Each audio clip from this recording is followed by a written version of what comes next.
Hey there guys, back with another lesson today about the sweep picking technique, because I know you really love these kinds of lessons. So today we will use a minor arpeggio shape, and not because it's used a lot or because it's the easier shape to use, but because it basically locks you into position and makes you want to follow the guidelines we talked about before, at least if you want to sweep it decently. So it's not a very easy shape to use, or it's not a commonly used one, but I think it will help you building your sweep picking technique. So without delaying it any further, let's view the fingerings. We will start at the 12th fret lowest string, okay, the E note. Okay, so first is 12 on the E string, lowest string. Then next note is 10 on the 5th.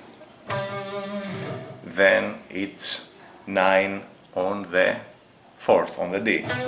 Okay, 12, 10 and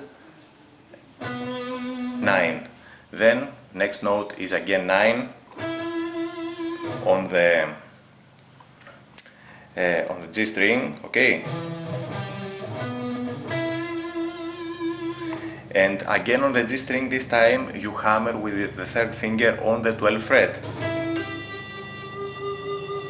Okay, so again from the top, 12, 10, 9, 9, hammer on to 12, and the next two notes are also on the 12th fret.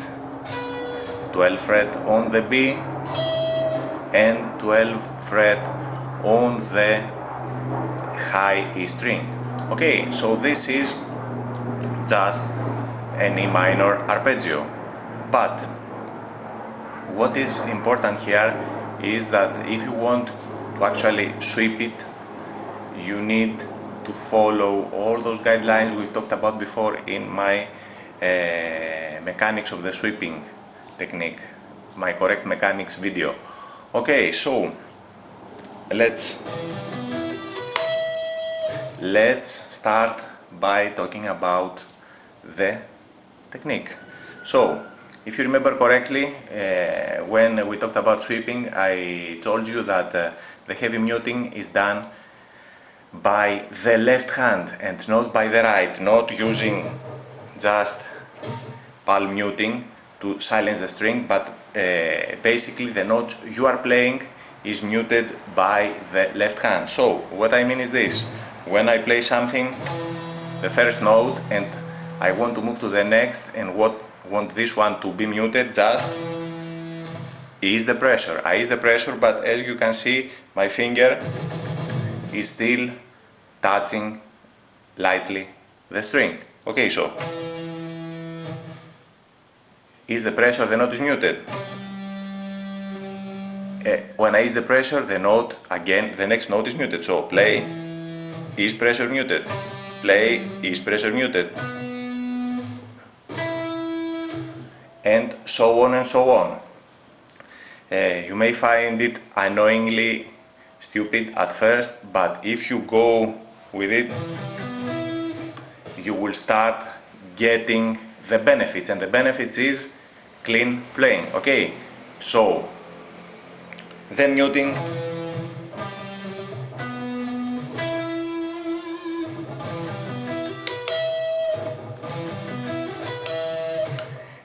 the main point here is to relax your hand. So play, release, play, release, play, release. But as you can see, as I move to the next notes and I leave the first fingers exposed, then it's time for the right hand to pick up the slack and start muting the strings. So if you want to remember a guideline, you're muting the strings you're playing with your left hand, and the strings you leaving behind or are already exposed, you pick up the slack with the right.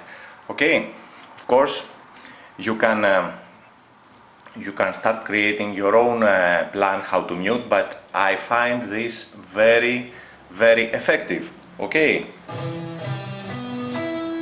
Of course, all this is done with one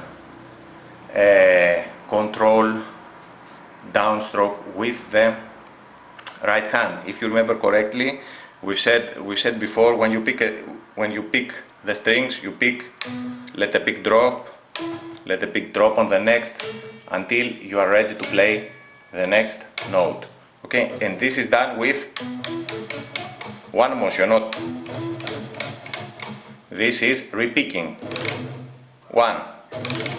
Even if it's dead slow. This is sweeping also, okay, because you drag the pick until the last note is played. So,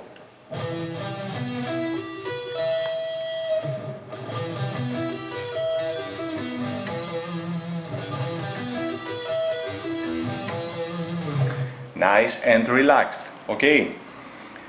A tricky part here is also the rolling here and here. And the main point is to think of rolling just as picking individual notes. As we've said before, you play the first with the tip of the finger, and then, as we've done in the single note examples, you ease the pressure, the note is muted, and you collapse the second knuckle to play the second. Play, is pressure, the note is muted, collapse the second knuckle, is pressure, the note is muted.